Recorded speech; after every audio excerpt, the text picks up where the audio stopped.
बळीयाचे अंकित आम्ही झालो बळीवंत लाताळीला संसार केला षडउर्मीचा मान जन तन धन केले तृणाही समान लाताळीला संसार केला षडउर्मीचा मान तुका म्हणे आता आम्ही मुक्तीची माथा लाताळीला संसार केला षडउर्मीचा मार विठ्ठल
बाबाजी सद्गुरुदास तुका दयांचे केलिया स्मरण होय सकळ विद्यांजली करण तेची वंदू श्री चरण श्री गुरूंचे नमस्कार मस्तक मस्तक हे पायावरी या वारकरी संतांच्या बळीयाचे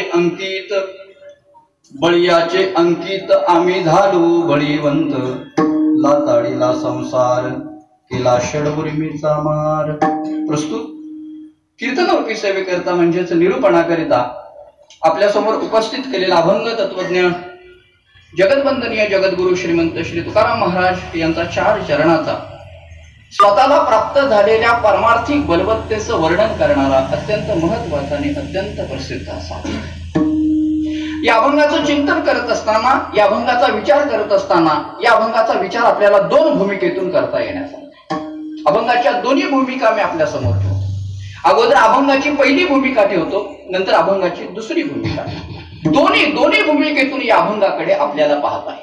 अभंगाची पहिली भूमिका अशी आहे, या अभंगातून श्री तुकाराम महाराजांनी स्वतःला प्राप्त झालेली परमार्थिक बलवत्ता बोलून दाखवलेली आहे. महाराज सांगू लागले, आम्ही बलवान झालो, आम्ही बळीवंत झालो, आम्ही झालो बळीवंत.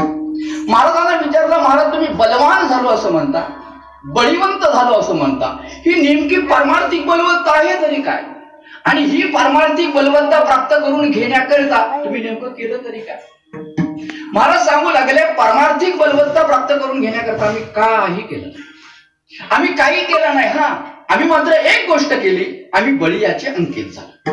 बळीयाचे अंकित झालो त्यामुळे आम्ही बळीवंत झालो. बळीयाचे अंकित आम्ही झालो बळीवंत. बळीयाचे अंकित झालो म्हणून आम्ही संसाराला लात मारू शकलो. एक ऐका, बळीयाचे अंकित झालो त्यामुळे आम्ही संसाराला लात मारू शकलो. एक, बळीयाचे अंकित झालो त्यामुळे आम्ही कामक्रोधादी विकार षडउर्मींना मारता आलं. 2, बळीयाचे अंकित झालो त्यामुळे आता आमच्या अंतःकरणामध्ये जनाविषयी, तनाविषयी, धनाविषयी ममत्व राहिलं नाही. 3, आणि बळीयाचे अंकित झालो त्यामुळे आम्ही आता मुक्तीच्या माथ्यावर जाऊन बसलो. 4,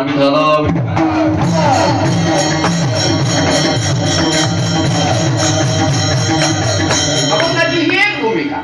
अभंगाची दुसरी भूमिका अशी आपल्याला विचारात घेता येईल. या अभंगातून श्री तुकाराम महाराजांनी स्वतःला प्राप्त झालेली परमार्थातील सर्वश्रेष्ठ अवस्था बोलून दाखवली. आणि ती सर्वश्रेष्ठ अवस्था तुकोबारा या अभंगाच्या शेवटच्या चरणामध्ये बोलून दाखवतात. तुका म्हणे, आता आम्ही मुक्तीची या मात. तुका म्हणे, बाजूला ठेवा, आम्ही आता मुक्तीची या मात. ही तुकोबारा परमार्थातील सर्वश्रेष्ठ अवस्था बोलून दाखवतात. वर्तमान स्थिती तुकोबारा सांगतात की आम्ही आता या स्थितीवरती आहोत. परंतु महाराज बोलतात, आम्ही या स्थितीपर्यंत आलो, परंतु या स्थितीपर्यंत येत असताना आम्हाला काही गोष्टी कराव्या लागल्या. काही गोष्टी आम्ही केले अशा पद्धतीचा शब्द प्रयोग आपल्याला पाहायला मिळतो. लाताडीला संसार केला षडउर्मीचा मार, जनतन धन गेले तृणाही सम. महाराज म्हणतात, या अवस्थेपर्यंत पोहोचलो गोष्ट करी, परंतु या अवस्थेपर्यंत येण्याकरता किंवा पोहोचत असताना आम्हाला काही गोष्टी कराव्या लागल्या. महाराज सांगू लागले, आम्ही बळीयाचे अंकित झालो, बळीयाचे अंकित झालो त्यामुळे आम्ही मुक्तीची माता. 1, संसाराला लाथ मारली त्यामुळे आता आम्ही मुक्तीची माता. 2, कामक्रोधादी विकार षडउर्मींना मारलं त्यामुळे आम्ही आता मुक्तीची माता. 3, आमच्या अंतःकरणामध्ये जनाविषयी, तनाविषयी, धनाविषयी ममत्व ठेवलं नाही म्हणून त्यामुळे आम्ही आता मुक्तीची माता. विठ्ठल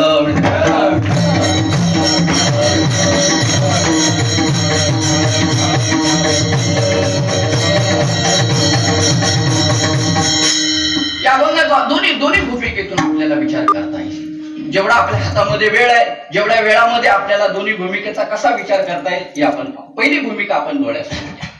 या अभंगातून श्री तुकाराम महाराजांनी स्वतःला प्राप्त झालेली परमार्थिक बलवत्ता बोलून दाखवलेली आहे. महाराज म्हणतात, आम्ही बलवान झालो, आम्ही बळीवंत झालो, आम्ही झालो बळीवंत. पहिल्या चरणाच्या उत्तरार्धाकडे आपण थोडासा विचार. महाराज म्हणतात, आम्ही बलवान झालो, बळीवंत झालो. बलवत्तेचा विचार करत असताना दोन्ही पद्धतीची बलवत्ता आपल्याला सांगता येईल. व्यावहारिक बलवत्ता आहे, परमार्थिक बलवत्ता आहे. मग व्यावहारिक बलवत्तेचा विचार करत असताना काही लोक संपत्तीने बलवान असतात, काही लोक सत्तेने बलवान असतात, काही लोक शक्तीने बलवान असतात, काही लोक बुद्धीने बलवान, अनेक पद्धतीची व्यवहारातली बलवत्ता सांगतात. काही लोक संपत्तीने बलवान असतात. आणि जगतामध्ये आपण जर पाहिलं ना तर काही लोकांकडे एवढी संपत्ती आहे, ते संपत्तीने मोठे आहे, संपत्तीने ते बलवान आहे. म्हणजे त्यांची संपत्ती ऐकल्यानंतर आपल्याला आश्चर्याचा धक्का बसतो. अरे बापरे, केवढी संपत्ती, एवढी. आणि मी तुम्हाला सांगू का, या जगतामध्ये आता सध्याच्या घडीला ज्याच्याजवळ पैसा आहे, ज्याच्याजवळ धन आहे, ज्याच्याजवळ द्रव्य आहे, जगतामध्ये असलेलाच माणसांना संपत्तीच्या बळावरती जगतातील सगळे सुख तो उपभोगू शकतो. म्हणून तर महाराज बोलतात, धनवंता लागी सर्व मान्यता जगे. संपत्तीने मोठे, संपत्तीने बलवान. मी जगाचं सोडून द्या, मी आपल्या देशाचं सांगतो. आपल्या देशाचे प्रसिद्ध उद्योगपती, रिलायन्स इंडस्ट्रीजचे मालक धीरूभाई अंबानी यांचे सुपुत्र मुकेश अंबानी, किती संपत्ती हो. परवा या 2-4 दिवसामध्ये आपण ऐकली असा, एवढी संपत्ती. ती संपत्ती आपण वाचल्यानंतर म्हणतो, बापरे, याच्या किती पिढ्या काय करतील. संपत्तीने बलवान, संपत्तीने बलवान. अगदी पुराणाचा विचार सांगायचा झाला, शास्त्राचा विचार सांगायचा झाला तर रावणाचं उदाहरण डोळ्यासमोर ठेवा. केवढी रावणाची संपत्ती हो. रावण ज्या नगरीमध्ये राहत होता ती लंका नगरी काय होती, सोने. एवढंच नव्हे, रामायणामध्ये असं वर्णन आलंय, रावणाला 80,000 बायका, 80,000 बायका, 80,000 बायका राहण्याकरता रावणाने स्वतंत्र महालाची योजना केली. 1,000 एकर जागेवरती रावणाच्या नुसत्या बायकाच राहत होत्या. केवढं केवढं वैभव, केवढं संपत्ती. रावणाकडे त्यावेळेला पुष्पक नावाचं विमान होतं. आपल्याला सगळ्यांना कथाभाग माहिती आहे. आता ते विमान रावणाचं नव्हतं, ते पुष्पक विमान कुबेराचं. परंतु रावणाने काय केलं, कुबेराबरोबर युद्ध केलं आणि कुबेराबरोबर युद्ध केल्यानंतर कुबेराकडून ते काय केलं, पुष्पक विमानाचे संकेत. अहो, त्या पुष्पक विमानाचं सुद्धा असं वर्णन आहे, त्या पुष्पक विमानामध्ये सोन्याच्या शिड्या, पुष्पक विमानामध्ये रंगरत्नाचे ओढे, पुष्पक विमानामध्ये फरशा माणिक पोळ्याच्या. एवढं वैभव, एवढं ऐश्वर्य रावणाचं. संपत्तीने बलवान. काही लोक सत्तेने बलवान. माणसाच्या हातात एकदा सत्ता आली ना की सत्तेच्या बळावरती खऱ्याचं खोटं आणि खोट्याचं सत्तेचा परिणाम आहे, सत्तेचा परिणाम. तुम्ही रावणाचंच घ्या उदाहरण. रावणाची केवढी सत्ता महाराज. अरे, रावणाने तर 33 कोटी देवान आपल्या घरामध्ये कामा. सत्तेने बलवान, संपत्तीने बलवान, सत्तेने, शक्तीने बलवान. शक्तीने काय काय माणसांच्या अंगामध्ये जर शक्ती असेल तर तो काही करू शकतो. रावणाचं उदाहरण घ्या ना. रावणाबद्दल मला जरा जास्त प्रेम आहे, तुम्हाला काय म्हणायचं असेल. खरंच आपण रावणाकडे वेगळ्या दृष्टिकोनातून पाहू नका. आपण रामायण वाचा. रावण म्हणजे सामान्य नाही. अरे, वेदाने ज्याला चाल लावली रावण, दशग्रंथी ब्राह्मण रावण सामान्य नाही. रावणाने विरोधी भक्ती केली आणि तो रामरूप झाला, एवढंच. बाकी काय, फार मोठी शक्ती रावणाकडे. मुळात रावणाला तोंड किती, 10 तोंड. हात किती असतील याच्यावरून अंदाज लावा ना काय शक्ती असेल ते. असं वर्णन आहे. रावणाची आई भगवान शंकरांची पूजा करीत असे. प्रदोष काळामध्ये तिचं पूजन चालत असे. संध्याकाळ झाली की मातीचं लिंग करायचं, लिंगाची पूजा करायची, पूजा झाली की लिंग विसर्जित करायचं. एके दिवशी रावण आईच्या दर्शनाकरता आला आणि दर्शनाकरता आल्यानंतर दर्शन, आई काय, आईने सांगितलं काय नाही, माझा नियम आहे, हे मातीचं लिंग आहे, पूजा करायची आहे, आता पूजा झाली की मी विसर्जित करणार आहे. रावण विचार करतो, मी एवढा मोठा बलाढ्य, एवढी माझी मोठी ताकद, माझ्या आईनं मातीचं लिंग करावं आणि लिंगाची पूजा करावी. रावणाने आईला सांगितलं, आई घाबरू नको, मी आता काय करतो, जातो आणि आत्मलिंग आणतो. रावण निघाला ना आत्मलिंग आणण्याकरता. भगवान शंकरांनी घाबरावं आणि घाबरून आपलं आत्मलिंग द्यावं म्हणून रावणाने काय केलं माहितीये, रावणाने भगवान शंकर ज्या पर्वतावरती राहत होते तो कैलास पर्वत गदगद हलवलं. असं वर्णन आहे. सत्तेने बलवान, शक्तीने बलवान, संपत्तीने बलवान, बुद्धीने बलवान. काही लोक बुद्धीने बलवत्ता त्यांच्याकडे असते, बुद्धी असते, ते बुद्धिमान असतात. आणि मी तुम्हाला सांगू का, बुद्धिजीवी वर्ग हा श्रमजीवी वर्गापेक्षा फार सुखात असतो. शेवटी ज्ञान आहे त्यांच्याकडे, बुद्धी आहे. तुम्ही बिरबलाचं उदाहरण घ्या. बिरबलाचं उदाहरण, राजाने एखादा प्रश्न विचारावा आणि त्या प्रश्नाचं उत्तर बिरबलाने देऊ नये असं कधीच झालं नाही. काय झालं, एके दिवशी राजा आणि बिरबल वाळवंटामध्ये फिरायला गेले.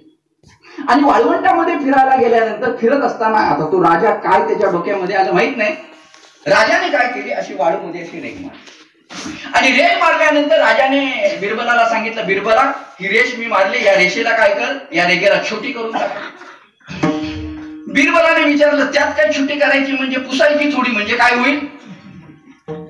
राजाने सांगितलं, बिरबला या मारलेल्या रेषेला हात लावायचा नाही, मारलेल्या रेषेला स्पर्श करायचा नाही. तू म्हणशील छोटी करायची म्हणजे मी काय करेन, पुसून जाईन. नाही, न हात लावता न स्पर्श करता काय कर, छोटी करून दाखव. बिरबल महाराज तो बुद्धिवान. बिरबलाने काय केलं, राजाने वागलेल्या रेषेच्या थोडस पुढं एक मोठी काय केली. बिरबलाने सांगितलं, राजेसाहेब बघा छोटी केली की नाही. आपण असतो तर आपल्याला हे सुचलं असतं का. आपण ती कशी पुसेल याचा आपण काय करत असतो, विचार करत असतो. मी कशा करता आपल्या व्यावहारिक बलवत्ता अनेक सांगता येईल. सत्तेनं संपत्तीनं काही तपाने बलवान असतात, त्यांच्याकडे तप असतं. विश्वामित्रांकडे बघा 60,000 वर्ष तप. दुर्वासुनी म्हणजे ऋषींकडे बघा किती तप. कुंभकर्ण सुद्धा फार मोठा तपस्वी बरं का. आपण रामायण वाचा. कुंभकर्णाने उन्हाळ्यामध्ये पंचांगणी साधना केली. कुंभकर्णाने भर पावसामध्ये उभं राहून धो पाऊस पडतोय, कुंभकर्णाचं तप चाललंय. हिवाळ्यामध्ये गळ्या एवढ्या पाण्यामध्ये उभं राहून कुंभकर्ण काय करतोय, किती वर्ष, 1-2 वर्ष नाही, 1000 वर्ष. आणि मी तुम्हाला सांगू का, हे तप करूनच मुळात कुंभकर्ण कंटाळला होता. ज्या वेळेला ब्रह्मदेव निघाले आशीर्वाद द्यायला कुंभकर्णाला, हे सगळे स्वर्गातले देव घाबरून गेले. स्वर्गातले देव विचार करू लागले, याला जर आशीर्वाद दिला तर ह्या दुर्बुद्धी माणसाचा मनुष्य काय करेल, फार मोठा पुढे. कारण या कुंभकर्णाने काय केलं होतं, स्वर्गातल्या अप्सरा, स्वर्गातले काही सेवक ऑलरेडी काही खाऊन टाकली होती, त्यामुळे हे देव घाबरून गेले होते. कुणीतरी काय केलं पाहिजे, रोखलं पाहिजे, थांबवलं पाहिजे. काय करावं. सरस्वतीनं सांगितलं, काळजी करू नका, मी जाते. सरस्वती निघाली कुंभकर्णाच्या जिभेवरती जाऊन बसली. आणि जिभेवरती जाऊन बसल्यानंतर ब्रह्मदेव म्हणा लागले, बोल बाबा, खूप साधना केलीस, खूप तप केलेस, बोल तुला काय पाहिजे. बिचारा कुंभकर्ण तप करून साधना करून कंटाळला होता. कुंभकर्णाने ब्रह्मदेवाला सांगितलं, मला काही नको, मला फक्त झोप द्या, बस झोप द्या. म्हटल्यानंतर ब्रह्मदेवानं तथास्तु म्हणाले. तथास्तु म्हणाल्यानंतर जिभेवरती बसलेला सरस्वतीने विचार केला, आपलं काम झालंय, आता इथं बसण्याचं कारण नाही. सरस्वती काय केली, निघून. आणि सरस्वती निघून गेल्यानंतर कुंभकर्णाच्या लक्षात आलं, अरे अरे अरे, आपण काय फार मोठा काय झाला, आपला घात झाला. सरस्वतीने आपला काय केला.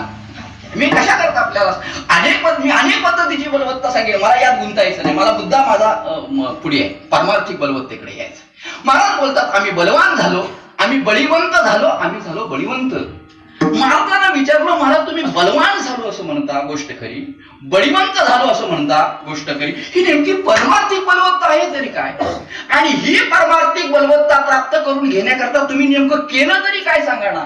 महाराज सांगतायत, ही परमार्थिक बलवत्ता प्राप्त करून घेण्याकरता आम्ही काही केलं नाही. आम्ही काही केलं नाही, मात्र आम्ही एक गोष्ट केली, आम्ही बळीयाचे अंकित झालो. आणि बळीयाचे अंकित झालो त्यामुळे आम्ही बळीवंत झालो. अभंगाचं पहिलं चरण. बळीयाचे अंकित, बळीयाचे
पारमार्थिक बलवत्ता तुकोबाराय सांगतायत. आम्ही बलवान झालो, आम्ही बळीवंत झालो. महाराजांना विचारलं, महाराज तुम्ही बलवान झालो असं म्हणता, बळीवंत झालो असं म्हणता, ही नेमकी पारमार्थिक बलवत्ता आहे तरी काय, आणि ही पारमार्थिक बलवत्ता प्राप्त करून घेण्याकरिता तुम्ही नेमकं केलं तरी काय. महाराज सांगतायत काही केलं नाही, आम्ही एक गोष्ट केली, आम्ही बळीयाचे अंकित झालो. बळीयाचे अंकित झालो त्यामुळे आम्ही बलवान झालो. बळीयाचे अंकित आम्ही झालो.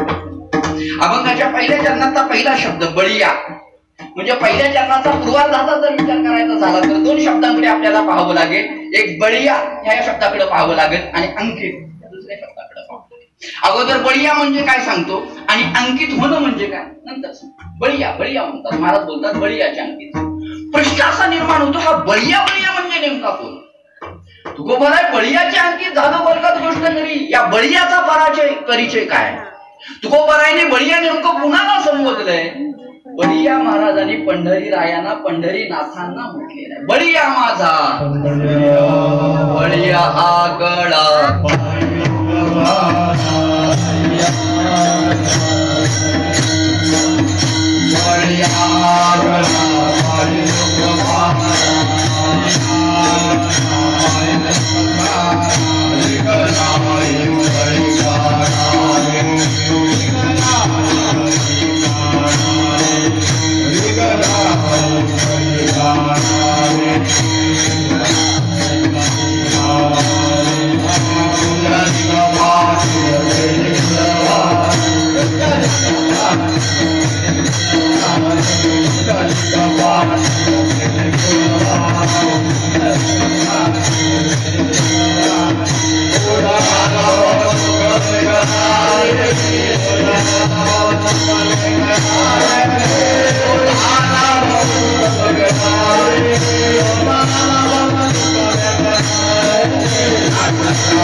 बळीया गळा रिगनाई कळी काढाडी कुंडलिक पाटील केली कुळवाडी तो झाला भव दुःख भीमा दिली एक त्याचे नाव पंढरपूर रे तेथील मोकाशी चार पूजा त्यासी बाईला 16 बळीया बळीया म्हणजे काय भीमा तीरावरती पंढरपूर नावाचं गाव आहे आणि त्या गावामध्ये असणारा त्या गावाचा मालक उभा आहे त्याला काय म्हणतात त्या बळीयाचे महाराज बोलतात आणखी बळीया या शब्दाचा अर्थ होतो बलवान बळीया शब्दाचा अर्थ होतो मोठा बळीया बळीया म्हणजे काय बलवान मोठा आणि खरंच तो मोठा सगळ्या गोष्टीत तो मोठा तुकोबारा हे जे बळीया बोलतात ना त्याचं कारणच असं आहे सर्व सर्व गोष्टीमध्ये तो मोठा आहे सर्व गोष्टीत तो बळीया आहे तुम्ही चिंतन करून बघा सर्व गोष्टीत म्हणजे जे जे जे म्हणून आपण देव म्हणतो ना त्या देवांचा तो कोण आहे बाप तो हा देवांचाही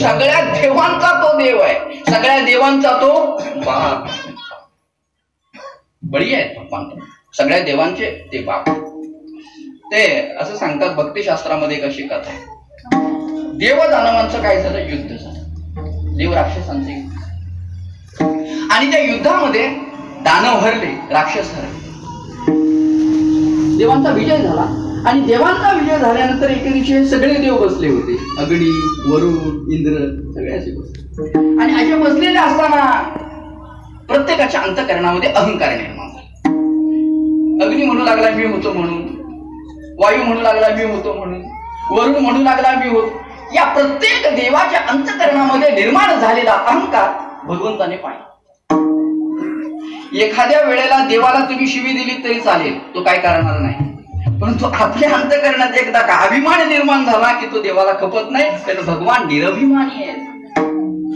भगवंताने विचार केला यांच्या देवांच्या अंतःकरणात निर्माण झालेला काय केला पाहिजे अभिमान घालवला म्हणून भगवान परमात्मा एका विचित्र रूपाने यक्ष रूपाने प्रगट आणि यक्ष रूपाने प्रगट झाल्यानंतर या सगळ्या देवांना काही ओळखता आलं नाही इंद्राने सभा बोलवली सभेमध्ये सगळे देव बाबा कोण आलाय बघा काय काय त्याचा परिचय काय आहे कशा करता आलेला आहे बघा जरा इंद्राने अग्नीला उठवलं अग्नी उठ बघू जा बघू बघ कोण आहे त्याचा परिचय घेऊन अग्नी केला यक्ष रूपातल्या भगवंतासमोर उभा राहिला अग्नी म्हणू लागला नमस्कार कोण आहात आपण कशा करता आलेला काय आपलं सामर्थ्य काय आपला परिचय काय यक्ष रूपात ते भगवान परमात्मा विचारतात माझा काय परिचय विचारतोस तुझा काय परिचय सांग तू कोण आहेस सांग अग्नी म्हणतो मला ओळखलंच नाही माझं नाव अग्नी असं काय सामर्थ्य काय अग्नी म्हणतो माझं काय सामर्थ्य तुम्ही विचारता मी क्षणात काय करू शकतो सगळ्या जगताला जाळू शकतो एवढं तुझं सामर्थ्य यक्ष रूपात ते भगवान म्हणतात एक काम करतो तुझ्या पुढे एक वस्तू ठेवतो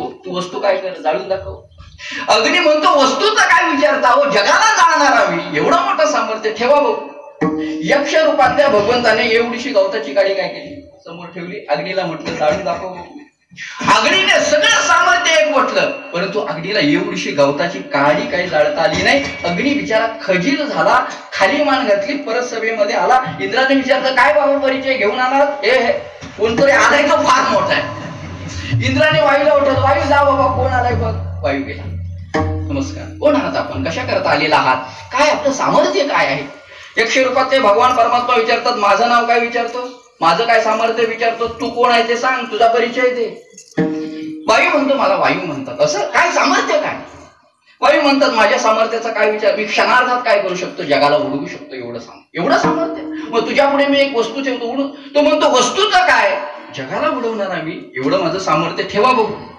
यक्ष रूपातल्या भगवंताने अग्नीच्या समोर जी गवताची काडी ठेवली होती ना तीच गवताची काडी काय केली वायूच्या समोर ठेवली वायुदेवाने सगळं सामर्थ्य एक म्हटलं परंतु एवढीशी गवताची काडी उडवता आली नाही वायुदेव सुद्धा खजीर झाला परत आला सगळ्या देवांना पाठवले सगळे देव परत आले इंद्र म्हणतो आता मीच जातो काय करतो परिचय घेऊन इंद्र गेल्यानंतर इंद्राचा सुद्धा तिथं अपमान झाला मग भगवंताने आपलं दर्शन वगैरे दिलं सगळ्या देवांचा अभिमान घालवला तो पुढचा कथा मी कशा करता आपल्याला सांगतोय सर्व देवांचा सगळ्या गोष्टीमध्ये तो कोण आहे बलवान आहे सर्वज्ञतेच्या बाबतीत बोलायचं झालं तर जगतामध्ये आता जे स्वतःला सर्वज्ञ म्हणतात ना त्या सर्वज्ञांचा तो बाप आहे सर्वज्ञ या शब्दाचा अर्थ काय होतो न सांगता ज्याला कळतं त्याला सर्वज्ञ म्हणतात न सांगता तुम्हाला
न सांगता का कळतं त्याचा फार सुंदर विचार सांगितले.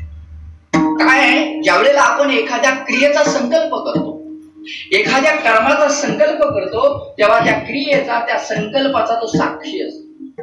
कारण भगवान परमात्मा अंतर्यामी आहेत सर्वांच्या हृदय देशी. मी अमुक आहे. ज्या वेळेला आपण क्रिया करायची म्हणतो, हे कर्म करायचं म्हणतो, म्हणजे कर्माचा क्रियेचा ज्या वेळेला संकल्प करतो, ते क्रिया करण्याची बाजूला राहिली, अजून केलेली नाही बरं का, नुसती संकल्प करतो की आता मला हे काय करायचं आहे. ज्या वेळेला आपण संकल्प करतो त्यावेळेला त्या संकल्पाचा तो काय आहे, साक्षी आहे. साक्षी सगळ्यात आधी त्याला कळतो, जवळ आहे ना तो, सर्वज्ञतेमध्ये मोठा, सत्तेने मोठा. काय भगवंताची सत्ता महाराज, उत्पत्ती स्थिती आणि लय भगवंता. ब्रह्मा तो प्रातःकाळ, विष्णू तो माध्यान्हवी, सदाशिव सायंकाळ बाळाया. हे बाळ, हे जग नावाचं जे बाळ आहे, या जग नावाच्या बाळाची सकाळ म्हणजे ब्रह्मदेव, दुपार म्हणजे भगवान विष्णू आणि सायंकाळ म्हणजे भगवान शंकर आहे. भगवंताची सत्ता अमाट अपाट. भगवंताच्या सत्तेचा विचार करायचा झाला तर भगवंताच्या आज्ञेशिवाय झाडाचं पान देखील हालत नाही, वृक्षाचेही पान. गतिर्भरता प्रभू साक्षी, निवासम शरणम सुरत, प्रभव प्रलय स्थान. सगळ्या गोष्टीमध्ये मोठा आहे. म्हणून तुकोबर आहे, बळीया म्हणतात त्याचं काय, सगळ्या गोष्टी तो बुद्धीने बलवान आहे. बुद्धीने बलवान, बुद्धी भगवंताची बुद्धी. बुद्धी म्हणजे काय सांगू, स्वतःला बुद्धिवान म्हणणारे त्यांचा बाप चतुरातु शिरोमणी, मुकुट सकळामणी, किती बुद्धिवान. मी भगवंताची बुद्धी सांगतो, ऐका. देवाला कसा कुणाचा काटा करायचा ना बरोबर माहिती आहे. कुणाला कसं कुठं अडवायचं ना देव बरोबर करतो, बरोबर करतो. बुद्धी आहे त्याच्यात. मी सांगतो आपल्याला, भगवान परमात्मा हिरण्यकश्यपूला मारायला निघाले. महाराज वाटचा कथाभाग सांगत नाही. आणि हिरण्यकश्यपूला मारायला निघाले. भगवान परमात्मा विचार करतात, आता याला काय करायचंय, याचा उद्धार करायचा. 2 मिनिटं भगवान परमात्मा थांबले. भगवान विचार करताय याला जर मारायचंय, परंतु याने तर ब्रह्मदेवाकडून खूप काही वरदान प्राप्त करून घेतले. भगवंताला अडचण झाली, प्रश्न पडला, मला वरदान सांभाळून काय करायचंय, याला मारायचं. खूप वरदान हिरण्यकश्यपूने ब्रह्मदेवाकडून मागून घेतली. कोणकोणती मी आपल्याला सांगते, लक्ष द्या. हिरण्यकश्यपूने असं वरदान मागितलं होतं, मला सजीवाकडून मरण नको, मला निर्जीवाकडून मरण नको. म्हणजे जडाकडून मरण नको, चेतनाकडून मरण नको. मला माणसाकडून मरण नको, पशुकडून मरण नको. माणसाकडून नको, पशुकडून नको. दिवसा मरण नको, रात्री मरण नको. घराच्या आत मरण नको. सगळी वरदान आहे. भगवंताने विचार केला, ही वरदान सांभाळून काय करावं लागेल, मला मारावं लागेल. शेवटी बुद्धिमान भगवान परमात्मा. भगवंतानी बघा सगळी वरदान सांभाळली आणि हिरण्यकश्यपूला मार. बघा वरदानाकडे या. पहिलं कोणतं वरदान होतं, जडाकडून मरण नको, चेतनाकडून. सजीवाकडून नको, निर्जीवाकडून नको. म्हणून भगवंताने हिरण्यकश्यपूला मारलं. ते कशाने मारलं, नखाने मारलं. नखा. कारण नख, त्याला नखाला जडी म्हणता येत नाही, नखाला चेतनी म्हणता येत नाही, नखाला सजीव म्हणता येत नाही, निर्जीवी म्हणता येत नाही. नखाला जर निर्जीव म्हणायचं तर नख वाढत राहतं, आणि नखाला जर सजीव म्हणायचं जायला तर नख कापताना काय येत नाही. दुसरं वरदान होतं, माणसाकडून मरू नको, पशुकडून मरू नको. म्हणून नरसिंह अवतार जर आपण पाहिला भगवंताचा, तर अर्ध शरीर माणसाचं, अर्ध शरीर पशुचं. दिवसा मरण नको, रात्री मरण नको. म्हणून भगवंताने हिरण्यकश्यपूला मारण्याकरता 3 साण निवडली. 3 साण. 3 साणीला दिवसही म्हणता येत नाही आणि 3 साणीला रात्री म्हणता येत. घराच्या आत मरण नको, घराच्या बाहेर मरण नको. म्हणून भगवंताने हिरण्यकश्यपूला मारलं, ते उंबरट्यावरती मारलं. उंबरट्यावरती. कारण उंबरटा म्हटलं की आतही येत नाही आणि बाहेर. मी कशा करतो, बुद्धीने बलवान. किती सांगू महाराज, सांगत बसलो तर पुष्कळ बोलताय. तो कृपेने बलवान. भगवंताच्या कृपेबद्दल बोलायचं झालं तर महाराज, त्याला कृपेचा सागर म्हटलंय. त्याच्या एवढा कृपाळू, त्याच्या एवढा दयाळू जगतामध्ये दुसरा कोण. आपापना घातकर शत्रू झालो, तू तो कृपेचा सागर उतरी पाहिलं. तुका म्हणे तू बऱ्या बोलता, किंवा तुका म्हणे मज दावी येला तर कृपेचा सागर.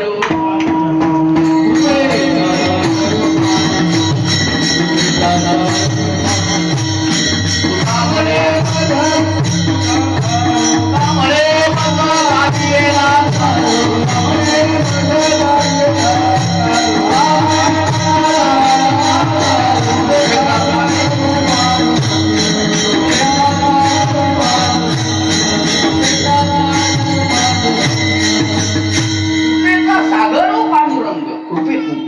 सागर म्हटलेला आहे भगवंता एवढी कृपा. भक्तिशास्त्रामध्ये देवाच्या जवळजवळ 21 प्रकारच्या कृपा आलेल्या आहेत. प्रबोधनी नावाची कृपा आहे, प्रणयनी नावाची कृपा आहे, जननी नावाची कृपा आहे, अनुरोधनी नावाची कृपा आहे, चक्रवर्तनी नावाची कृपा आहे. प्रबोधन या शब्दाचा अर्थ होतो ज्ञान. आपल्याला काहीतरी जन्मजात ज्ञान असतं. ज्या वेळेला एखादी आई आपल्या बाळाला जन्म देते आणि जन्म दिल्यानंतर त्या बाळाला दूध देण्याकरता ज्या वेळेला जवळ घेते ना, त्यावेळेला दूध आतमध्ये ओढावं, ही कुणाची कृपा आहे? भगवंताची कृपा. जन्मलेलं नुकतंच बाळ आहे, ते दिलं ज्ञान कुणी? भगवंताने दिलं. एखादी शेळी आहे, त्या शेळीच्या पुढ्यामध्ये तुम्ही विषारी पाला घाला, ती काय करणार नाही? ज्ञान दिलं कुणी? भगवंताने. अनेक अनेक प्रकारच्या कृपेचा विचार आपल्याला करत आहे. भगवान परमात्मा यशाने मोठे आहे. यश यश ज्याला आपण म्हणतो ना, तो यश म्हणजे भगवान परमात्मा मूर्तिमंत. भगवंताच्या सौंदर्याचा विचार करायचा झाला तर जगतामध्ये देवा एवढा सुंदर दुसरा कोण? मला वाटतं हे म्हणणं सुद्धा चुकीचं ठरेल. जगतामध्ये जी जी म्हणून सुंदरता दिसते ती सगळी सुंदरता त्याच्यापासून निर्माण. काय भगवंताचं सौंदर्य! सुंदर ते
राजेश सुकुमार. माझा पाठवू नका म्हणताना यांना म्हणायचं माझा हा मागाशी. राजेश सुकुमार, मदनाचा पुतळा, रवी शशी कळा, किंवा गौरवीचा गण साबळा, मुकुट मंडळ निखळा, कंठी कौस्तुभ वनमाळा, सोनसाळा झळकत. अतिशय सुंदर, अतिशय सुंदर. म्हणजे भगवंताचं रूप बघितल्यानंतर आपण मोहित होतो यात नवल नाही. प्रत्यक्ष देवाने सुद्धा ज्या वेळेला आपलं स्वतःचं रूप बघितलं तेव्हा देवही काय झाला. ती अशी कथा सांगतात. काय झालं, भगवान परमात्मा सभेमध्ये बसले. सकाळपासून दुपारपर्यंत सभा चाललेली. दुपारची वेळ झाली, जेवणाचं सगळे लोक उठून गेले. भगवान परमात्मा सिंहासनावरून खाली उतरले. आता सकाळपासून दुपारपर्यंत बिचारे सिंहासनावरती एकाच जागेवरती बसलेले. खाली उतरल्यानंतर असं थोडस अंग मोडायला गेलं, असं पाय वगैरे काय केले, झटकले, हात वगैरे असं आणि ह्या झटकत असताना समोर एक खांब होता आणि खांबावरती एक आरसा होता. त्या आरशामध्ये काय झालं, भगवंताचं प्रतिबिंब पडलं. ते प्रतिबिंब पडल्यानंतर भगवान परमात्मा आरशामध्ये असं 2 मिनिटं काय करू लागले, आपलं रूप बघू लागले. आणि आरशात बघितलेलं रूप बघितल्यानंतर भगवान म्हणतात, हा आरशातला पुरुष किती सुंदर आहे, मी जर स्त्री असते तर काय केलं असतं, याच्याशी लग्न. इतके भगवान सौंदर्याने मोठा, किती सांगू मी तुम्हाला, यशाने मोठा, सौंदर्याने मोठा, औदार्याने मोठा. अरे भगवंता एवढा औदार्य तर उदाराचा राणा पंढरीचा आहे, उभारुनी बाहेर हलवितो. औदार्यामध्ये तर भगवंता एवढा औदार्य कुणाकडे आहे मला सांग. भगवंताच्या औदार्याचं वर्णन वेदशास्त्र पुराणाने केले. उदार तो हरी अनंत हे थोरी गरजेसाठी पवाडी. भगवंताचा औदार्य स्वतंत्र, तुझे औदार्य जाणू देताना मनसी पवित्र वैरी आहे. भगवंताचा औदार्य हे स्वतंत्र आहे आणि आपलं औदार्य हे पारतंत्र आहे. हा फरक आहे बरं. भगवंताचा औदार्य स्वतंत्र का, मी आपल्याला सांगतो. कारण त्याच्या औदार्याचा विचार करत असताना पात्रतेचा विचार, आपल्याला मात्र दान देत असताना पात्रतेचा विचार आहे. मी एखाद्या माणसाला 100 रुपये दिले आणि 100 रुपये दिल्यानंतर त्या माणसाने जर जाऊन दारू प्यायली तर आपल्याला पुण्य नाही. कारण दान देत असताना सत्पात्राचा कुत्पात्राचा विचार करावा लागतो, धर्मशास्त्र सांगतो. याच्याकरता धर्मशास्त्राने सत्पात्राकरता गाईचं आणि कुपात्राकरता सापाचं उदाहरण दिलंय. आपण गाईला काय खाऊ घालतो, चारा. गाय काय देते, दूध. सापाला काय पाजतो, तुम्ही पुढचा बोला, साप विष देतो. औदार्यामध्ये मोठा, किती सांगू, ज्ञानामध्ये मोठा. भगवंताच्या ज्ञानाबद्दल जर बोलायचं झालं तर भगवंताकडे ज्ञान आहे. आता तो ज्ञान गुण मानायचं की स्वरूप मानायचं, स्वतंत्र चिंतनाचा विषय, स्वतंत्र चिंतन. ज्ञानाचा विचार करायचा झाला तर ज्ञानाचे 2 प्रकार सांगितले जातात. एक स्वरूप ज्ञान आणि एक तात्विक ज्ञान. ज्या काळाला ज्ञानामध्ये बदल होतो तेव्हा तात्विक ज्ञान, आणि जे स्वरूप ज्ञान म्हणजे जे कायमच असते. हा गुण, ज्ञान नावाचा गुण भगवंताकडे होता, म्हणून तर भगवंताला अर्जुनाला गीता सांगितलं. भगवान परमात्मा जे जगाचे गुरु झाले ते एकमेव या गुणामुळे, बाकी काही नाही. सृष्टीच्या आरंभी निर्माण झालेल्या ब्रह्मदेवाचे सुद्धा गुरु कोण झाले, भगवान झाले ना. म्हणून तुकोबारा बोलतात, माझ्या विठोबाचा आपणची देव, तो देवही होतो आणि तो वैराग्याचा विचार करायचा झाला तर वैराग्यामध्ये तो मोठा, वैराग्याने बलवान, वैराग्याने तो बळीया. भगवंता एवढं वैराग्य कोणाकडे मला सांग. 56 कोटी यादवांचा संवाद झाला, भगवान विषण्ण झाले, त्यांना काही वाटत नाही. अगदी जीव ओवाळून टाकणाऱ्या गवळणी ज्यावेळेला भगवान परमात्मा गोकुळातून बाहेर आले, परत गोकुळामध्ये गेले, परत गेले. नगरीमध्ये राहणारे भगवान परमात्मा परत त्या नगरीकडे परत भगवान गेले नाही. वैराग्याने मोठे, ऐश्वर्याने. मी कशातच आपल्या तुकोबारा हे जे बळीया म्हणतात ना, सगळ्या गोष्टीने तो बळीया आहे. महाराज म्हणतात बळीयाचे अंकित. ज्या बळीयाचे काय झालं, आम्ही अंकित. ही अंकित नावाची क्रिया काय मी आपल्याला सांगतो. अंकित होणं म्हणजे काय. महाराज बोलतात बळीयाचे अंकित झालं, आम्ही बळीवंत झालो. गोष्ट खरी. हे अंकित होणं म्हणजे काय. अंकित होणे याचे 2 अर्थ आपल्याला करता येतील. बळीयाचे अंकित होणं म्हणजे बळीयाला शरण झालं एक, आणि बळीयाचे अंकित होणं म्हणजे बळीयाचं दासत्व पत्करणं 2. विठाला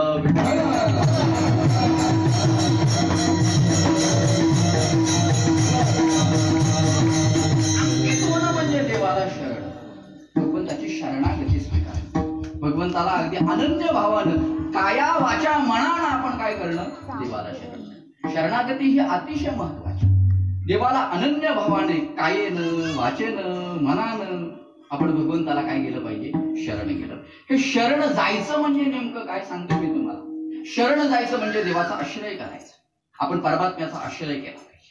का परमात्म्याचा आश्रय करावा, अरे आपलं रक्षण करणारा तो भगवान परमात्मा. मागे पुढे उभा सांभाळीत आली आघात किंवा निर्वाणी गोविंद असे मागे पुढे काहीच साकडे, आपलं रक्षण करणार आहे. म्हणून काय करा, त्याचा तुम्ही शरण जा, त्याचा तुम्ही काय करा, आश्रय. 2 वेळचं जीवन देणारा तोच भगवान परमात्मा. कोसी तो जगासी, म्हणून काय करा, त्याला शरण जा. आपण देवाला शरण गेलं पाहिजे. शरणागतीची काही भक्तिशास्त्रामध्ये अंग सांगितले. शरण जायचं. अनुकूलस्य संकल्प, प्रातिकूलस्य वर्जनम, रक्षितताती विश्वास, गोप्तृत्वे वर्णम तथा आत्मनिक्षेप कार्पण्य षडविधा शरणागती. 6 प्रकारची शरणागती. अनुकूलस्य संकल्प म्हणजे भगवत भक्तीला किंवा भगवंताला जे अनुकूल आहे तेच करण्याचा संकल्प. प्रातिकूलस्य वर्जन म्हणजे काय? भगवंताला जे आवडत नाही ते न करणं प्रातिकूलस्य वर्जन. रक्षित ताती विश्वास म्हणजे काय? भगवान आपलं संकटकाळी रक्षण करतील असा विश्वास. गोप्तृत्व वर्णन तथा म्हणजे काय? संकट आल्यानंतर रक्षण करण्याकरता देवालाच गोप्तृत्व. आत्मनिक्षेप म्हणजे स्वतःला समर्पण करणं. आणि कार्पण्य म्हणजे देवाच्या समोर हात जोडून करणं. दीनभाव मी तवानाथ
काही नाही ऐकले काही लेखे धरली लाज आवडे पुराण पैसे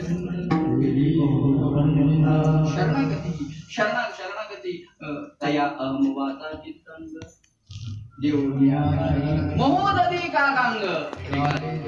मला वाटतं शरणागती करता ही ओळी फार महत्वाची. चिंता नाही आपण देवाला शरण जायचं. शरण जाणं म्हणजे देवाचं अंकित होणं. महाराज म्हणतात बळीयाचे काय झालं? अंकित झालं. हाही करतो. दुसरा अर्थ बळीयाचे अंकित झालं म्हणजे आम्ही देवाचे भगवंताचं दासत्व परमार्थामध्ये फार ते किती महत्वाचं आहे हे जर जाणून घ्यायचं असेल तर प्रल्हादाच्या मुखातले शब्द आपण ऐका. प्रल्हाद देवाला सांगतो देवा संसाराचं भ्रमण चालू होतं. संसाराचं भ्रमण चालू होतं. परंतु संसाराचं भ्रमण चालू असताना तेव्हा काय होत होतं? प्रिय अप्रिय गोष्टींचा संयोग वियोग. प्रल्हादाच्या मुखातले शब्द आहे. प्रल्हाद देवाला म्हणतो संसाराचं भ्रमण चालू होतं त्यामुळे काय होत होतं? प्रिय अप्रिय गोष्टींचा संयोग वियोग होत होता. देवा एवढंच नव्हे प्रिय गोष्टीचा वियोग होत होता आणि अप्रिय गोष्टीचा संयोग. त्यामुळे काय होत होतं? माझ्या अंतःकरणामध्ये शोकाग्नी, माझ्या अंतःकरणामध्ये दुःखाग्नी काय झाला? तेव्हा माझ्या अंतःकरणातला निर्माण झालेला हा दुःखाग्नी, माझ्या अंतःकरणातला निर्माण झालेला हा शोकाग्नी शांत होण्याकरता मी पुष्कळ प्रयत्न केले, पुष्कळ उपाय केले. परंतु माझ्या उपायाला माझ्या प्रयत्नांना काही यश आलं नाही. उलट पक्षी जसं एखाद्या आगीमध्ये तेल ओतावं आणि तेल ओतल्यानंतर जशी आग भडकावी ना तसं माझ्या अंतःकरणातला शोकाग्नी दुःखाग्नी काय. मग देवानं विचारलं आता काय? प्रल्हादानं सांगितलंय देवा आता याच्यावरचं औषध मला माहिती पडलं, याच्यावरचा उपाय आता मला कळालाय. भगवान बोलतात काय उपाय सांग? प्रल्हाद म्हणतात तो उपाय तुमच्याकडे, माझ्याकडे सांग ना मी देतो ना. देतो ना म्हटल्यानंतर प्रल्हादाने देवाला सांगितलं देवा माझ्या अंतःकरणात निर्माण झालेला शोकाग्नी, माझ्या अंतःकरणात निर्माण झालेला दुःखाग्नी जर शांत करायचं असेल तर मला काही करू नका, मला तुमचं दास बनवा. माझी दासत्वामध्ये काय करा? तुमची नियुक्ती करा. एकदा मला तुम्ही दास म्हणून स्वीकारलं की माझा काय होणार आहे? हा दुःखाग्नी शांत. परमार्थामध्ये दासत्व फार महत्त्वाचं. मग दासाचा विचार करत असताना संसाराचं दासत्व स्वीकारणारा वर्ग आहे, संतांचं दासत्व स्वीकारणारा वर्ग आहे, देवाचं दासत्व स्वीकारणारा वर्ग आहे. परंतु याच्यामध्ये संसाराचं दासत्व स्वीकारणारा वर्ग फार मोठा. तुम्ही आपण सगळेजण दास आहोत संसाराचे दास. आपण देवाचे दास नाहीयेत, आपण संतांचे दास नाहीत. महाराज बोलतात आम्ही बळीयाचे काय झालं, अंकित झालं, आम्ही बळीवंत झालो. बळीया म्हणजे काय सांगितलं, अंकित होणं म्हणजे काय सांगितलं. बळीयाचे अंकित झालो, आम्ही बळीवंत झालो. महाराज पुढे सांगतात आम्ही बळीयाचे अंकित झालो, त्यामुळे आम्ही संसाराला लात मारू शकलो. अभंगाचं दुसरं चरण.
बळीयाचे अंकित झालो, त्यामुळे आम्ही संसाराला लात मारली, लाताळीला संसार केला षडभूमीचा.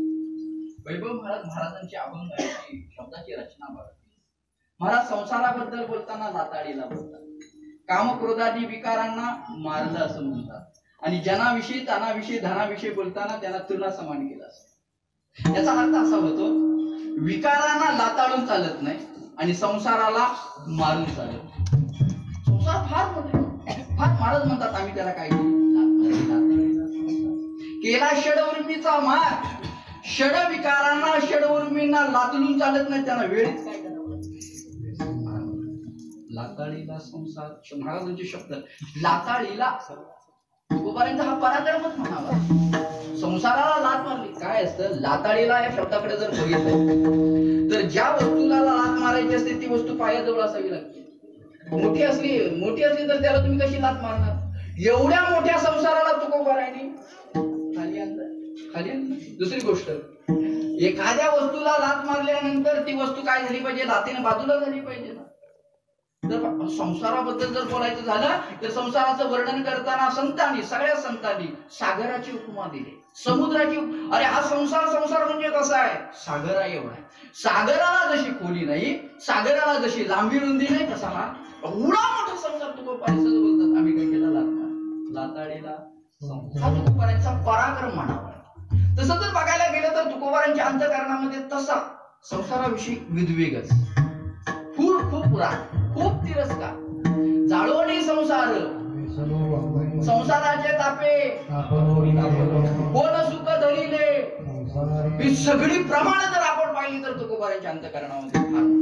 तुकोबाराय तर एके ठिकाणी देवाला असं सांगतात, देवा हा संसार कायमचा माझा वैरी राहिला पाहिजे, काहीतरी करा, तुम्ही काहीतरी करा आणि संसाराला काय करा, माझं कायमचं वैरी बनवा, शत्रू बनवा. नाटात तर ते प्रमाण आहे. आता मजा ऐसे का देवा काही घडे तुझी शरण, तुका विनिवित असे केशवा चालवी दावा संसारे. सामान्य नाही. महाराजांना विचारलं, महाराज तुम्ही संसाराला लाथ मारली म्हणतात, संसाराला लाथ मारण्याची कारण तरी काय सांगा. लाथाडीला संसार बोलता गोष्ट खरी, संसाराला लाथ मारण्याचं कारण याची कारणही महाराजांच्या गाथ्यामध्ये. ऐका, तुकोबारांचा गाथा सामान्य माणसाला पडलेल्या प्रश्नाचं उत्तर गाथ्यामध्ये नाही असं बघायला मिळणार नाही. मग तो प्रश्न व्यावहारिक असो किंवा पारमार्थिक असो, फक्त आपण वाचत नाही हीच मोठी अडचण. तुकोबारांनी विचारलं, महाराज तुम्ही संसाराला लाथ मारली म्हणता, लाथ मारली म्हणजे बाजूला केलं असं म्हणतात, काय करणं. महाराजांनी बरीच कारणं दिलीत लाथ मारण्याची, त्याला बाजूला करा. पहिलं महाराजांनी कारण सांगितलं, या संसाराला आम्ही बाजूला केलं, या संसाराला आम्ही लाथ मारली, एकच कारण, अहो हा संसार म्हणजे सर्व दुःखाचं मूळ आहे, आणि सर्व दुःखाचं मूळ असल्या कारणाने आम्ही काय केलं, त्याला बाजूला. मला आपल्याला हे विचारायचं आहे, आपण दुःखाला जवळ करतो की सुखाला? सुखाला आपण जवळ करू. दुःख जर असेल काय करू? आणि मग हा संसार जर सर्व दुःखाचं मूळ कारण असेल तर जवळ करण्याचं कारण काय? संसार दुःख मूळ, विश्रांती नाही कोठे, रात्रंदिवस दुःख बांधवडी. प्रमाण सगळ्यांच्या पाठातली ही दोन प्रमाण तर काय, इथं मला वाटतं बसलेल्यापैकी असा कोणी नसेल की ज्याला ही प्रमाण पाठ. परंतु कधी कधी महाराज असा मला प्रश्न पडतो, ही प्रमाण पाठ आहे परंतु कधी प्रमाण संसार दुःखाचं कारण आहे, परंतु आपण मात्र त्या संसाराला चिटकून बसतो. काय चिटकून बसतो याची कारण महाराजांनी सांगितलं. महाराज एका ठिकाणी असं वर्णन करून सांगतात, काय आहे दुःख या शब्दाचा विरुद्धार्थी शब्द काय होतो? सुख. संसार सर्व दुःखाचं मूळ आहे म्हणजे संसारामध्ये सुख नाही. बरोबर, हे तर स्पष्ट होतं ना, संसारामध्ये सुख नाही. महाराज म्हणतात संसारामध्ये सुख नाही गोष्ट खरी, परंतु अडचण झाली संसारामध्ये सुखाभास आहे. आणि या सुखाभासामुळे काय होतंय, आपण चिपकून बसतोय. आज सुख मिळेल, उद्या सुख मिळेल, परवा सुख मिळेल, बिचारा सुखाच्या आशेने जगतो. एक दिवस त्याचं आयुष्य संपतं, तो मरून जातो. सर्व सुखाची या आशा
काळजी करू नका, तेवढं करत नाही, मला माहिती आहे आपल्याला जेवायचं. महाराज बोलतात आम्ही संसाराला काय केली, लाथ मारली, दुःख देणारा संसार, आम्ही त्याला काय केलं, बाजूला. महाराज दुसरं कारण सांगतात, या संसाराला आम्ही लाथ मारली, काय कारण? महाराज बोलतात याच्यासाठी दुरावीला संसार वाडे हे अपार माया. वाडे हे अपार माया याच्यासाठी दुरावीला संसार, आणि वाडे हे अपार तृष्णा याच्यासाठी दुरावीला संसार. विढल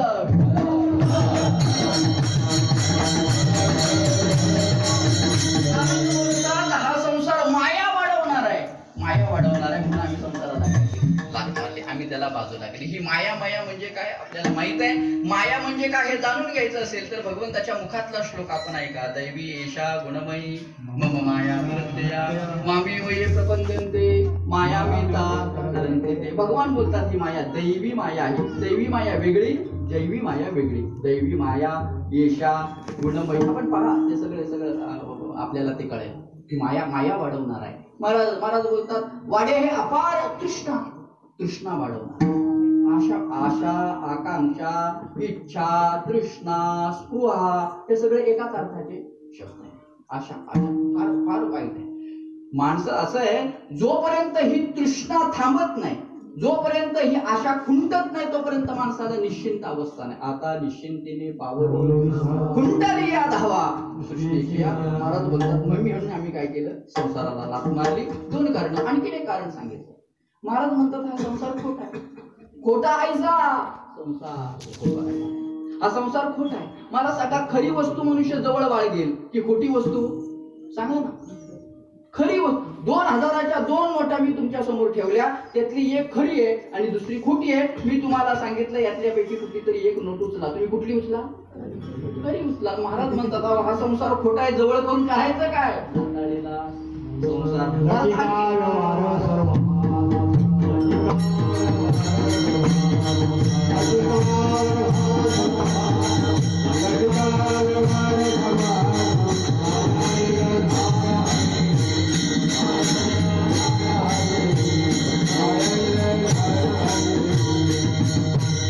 लट्टी काय? हा खोटा आहे. आणखीन एक कारण सांगतात आम्ही संसाराला लाथ मारली. महाराज म्हणतात न लगे गोडा हा संसार. अरे हा संसार गोड नाही. हा संसार काय? कडू आहे. मनुष्य गोड वस्तू खाईल की कडू वस्तू खाईल? गोड खाईल. हा संसार काय? कडू आहे, गोड नाही. महाराज म्हणतात लाताडीला संसार. चला पुढे. महाराज म्हणतात केला षडवर्मीचा मार. काय? परमार्थिक वाटचाल करत असताना काही गोष्टीचा माणसाने स्वीकार केला पाहिजे आणि काही गोष्टीचा त्याग केला पाहिजे. कोणत्या गोष्टीचा स्वीकार करावा? विवेकाचा स्वीकार करावा. मी कोण आहे, माझं काय आहे, जड काय आहे, चेतन काय आहे, प्रकृती काय आहे, परमात्मा काय आहे. वैराग्याचा विचार केला पाहिजे. समाधी षटक संपत्तीचा विचार केला पाहिजे. मुमुक्षतेचा विचार केला पाहिजे. श्रवणाचा विचार केला पाहिजे. मननाचा, निधिध्यासनाचा, तत्व पदार्थ शोधनाचा आपण विचार केला पाहिजे. तेव्हा कुठे मग ब्रह्मस्वरूपात काही गोष्टीचा स्वीकार, काही गोष्टींचा त्याग. आपलं नेमकं उलट. ज्या गोष्टीचा स्वीकार करायचा त्याचा त्याग करून बसलोय आणि ज्या गोष्टीचा त्याग करायचा त्याचा स्वीकार करून बसलोय. महाराज बोलतात नाही. काय झालं? बळीयाचे अंकित झालो. आम्ही बळीवंत झालो. बळीयाचे अंकित झालो. आम्ही संसाराला लाथ मारली. बळीयाचे अंकित झालो. आम्ही कामक्रोधादी विकारांना मारलं. एवढंच नव्हे. महाराज बोलतात बळीयाचे अंकित झालो. त्यामुळे आता आमच्या अंतःकरणामध्ये धनाविषयी धनाविषयी ममत्व राहिलं नाही. अभंगाचं 3रं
Hare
केले तृणाही समान, बळीयाचे अंकित झालो. आम्ही बलवान झालो, बळीयाचे अंकित झालो. संसाराला लात मारली, बळीयाचे अंकित झालो. कामक्रोधादी विकारांवरती विजय मिळवला, बळीयाचे अंकित झालो. आता आमच्या अंतःकरणामध्ये जनाविषयी धनाविषयी धनाविषयी ममत्व राहिलं नाही.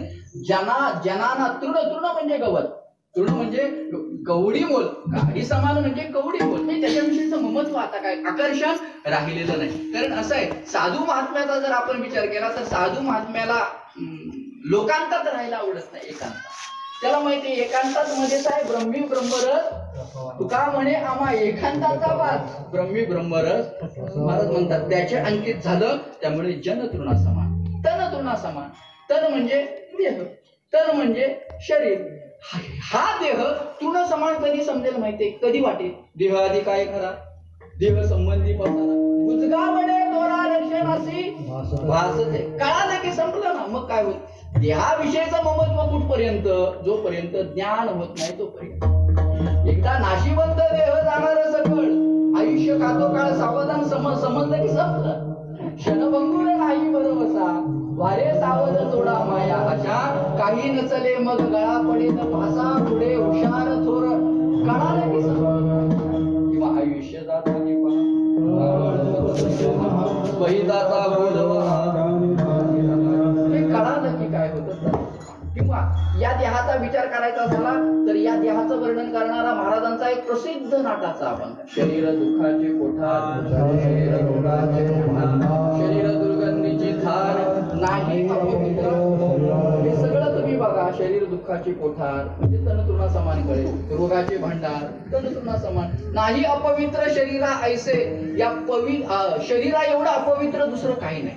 म्हणून शरीराला वारंवार पवित्र करावं लागतं. याच्याकरता धर्मशास्त्राने स्नान शुद्धी सांगितली. अपवित्र महाराज म्हणतात आता काय राहिलं नाही, तणाविषयी ममत्व राहिलं नाही. आता देह राहिला काय, गेला काय, काही नाही. कुठलंही प्रेम आता धनाविषयी राहिलेला. देह नव्हे मी शरीर, घडवणीला करा काळ सारा. या भूमिकेवरती आता आम्ही आलेलो. आता धनाविषयी सुद्धा ममत्व राहिलेलं. धनाचं जर बोलायचं गेलं तर मुळात धन या शब्दाची उत्पत्ती अशी सोडवलेली आहे. धन करतं काय? धैर्य नाशयती इति धनम. पारमार्थिक धैर्याचा नाश करणार काय? म्हणून कोणत्या साधू संत महात्म्याने धनाला जवळ केलेलं तुम्हाला दिसणार आहे, अवेअर केलाय. तुकोबारायांचं जीवनचरित्र आपण पहा. छत्रपती शिवाजी महाराजांनी विचार केला, एवढा मोठा महात्मा माझ्या राज्यामध्ये राहतो आणि त्याची अशी स्थिती नजरांना पाठवून दिला. तुकोबारायांनी त्याचा काय केला? अवेअर केला. धना समान. महाराज म्हणतात बळीयाच्या अंकित झालं. त्यामुळे आता जनाविषयी धनाविषयी ममत्व राहिलं नाही. महाराज पुढे म्हणतात बळीयाचे अंकित झालो. त्यामुळे आम्ही आता मुक्तीच्या माथ्यावर जाऊन बसलो. अभंगाचं शेवटचं चरण. तुका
आम्ही झालो बळीवंत लाताडीला संसार केला शरवरीचा मार जन तन धन केले तृणाही समान लाताडीला संसार केला शरवरीचा मार तुका म्हणे आता आम्ही मुक्तीची या माता लाताडीला संसार केला शरवरीचा मार विढल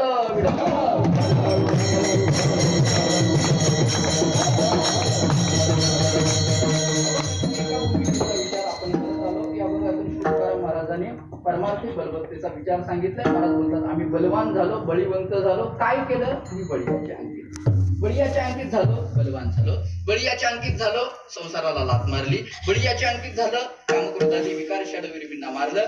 बळीयाच्या अंकित झालं धनाविषयी धनाविषयी महत्व राहिलं नाही. बळीयाच्या अंकित झालं त्यामुळे आम्ही आता मुक्तीच्या मार्गावर. ही एक भूमिका. दुसरी भूमिका अशी मी मांडली होती.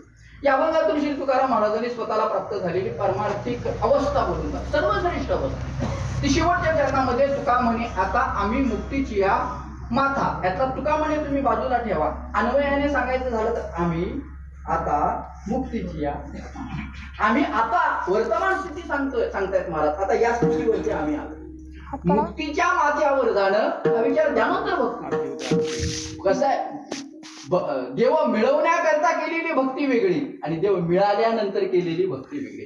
ज्याला ज्ञानपूर्व भक्ती आणि ज्ञानोत्तर भक्ती असं महाराज म्हणतात. मुक्तीचा काय विचार करता? मुक्तीचा आम्हाला मुक्ती नाही. मुक्ती आता मुक्तीच्याही पुढे गेलोय. नको ब्रह्मज्ञान देव काहीसे करी. महाराज म्हणतात ही स्थिती आता आम्हाला प्राप्त झाली. या अवस्थेपर्यंत पोहोचलोय. परंतु असं सहजासहजी नाही. आम्हाला काहीतरी करावं लागलं. मग काय करावं लागलं? महाराज म्हणतात आम्ही बळीयाचे अंकित झालो. बळीयाचे अंकित झालो त्यामुळे आम्ही आता मुक्तीची माता. मी विस्तार करत नाही फक्त बोलून जातो.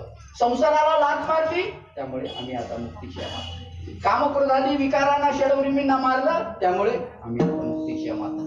जनाविषयी तनाविषयी धनाविषयी आता महत्व राहिलं नाही त्यामुळे आम्ही आता मुक्तीची माता. ज्ञानेश्वर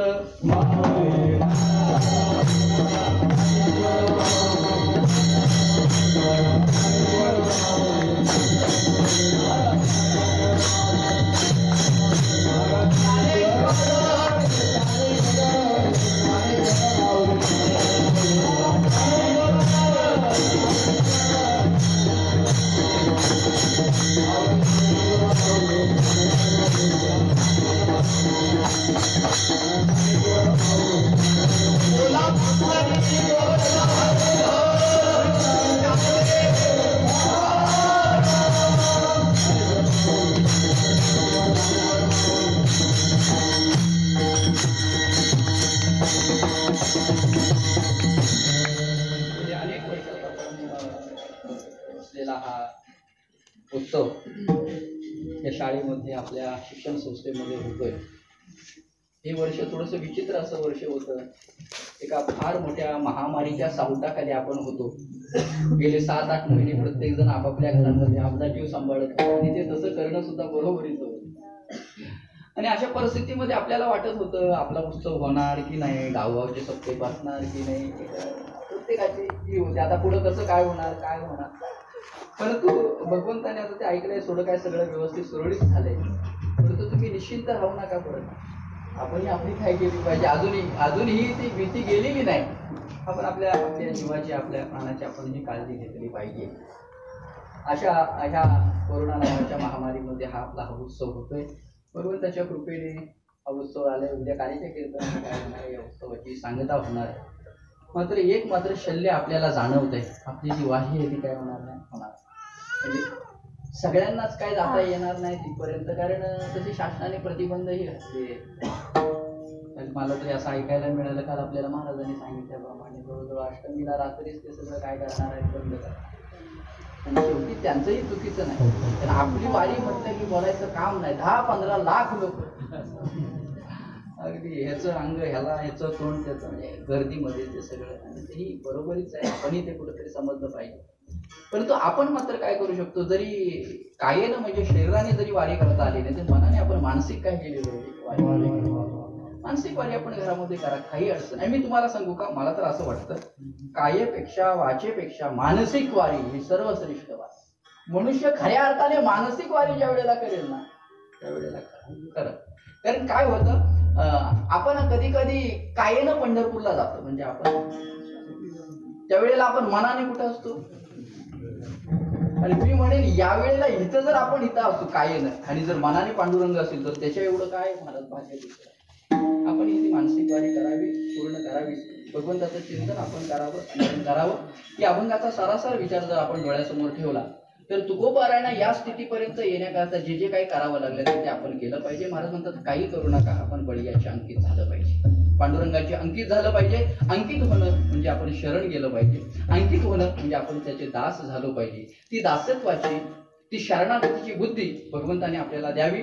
आपल्या जीवाचा उद्धार कल्याण आपण करून घ्यावा अशी सगळ्यांच्या वतीने भगवान श्री पंढरीराय माऊली ज्ञानोबाराय जगद्गुरु तुकाराम महाराज यांच्या चरणी प्रार्थना करतो आणि तुकाराम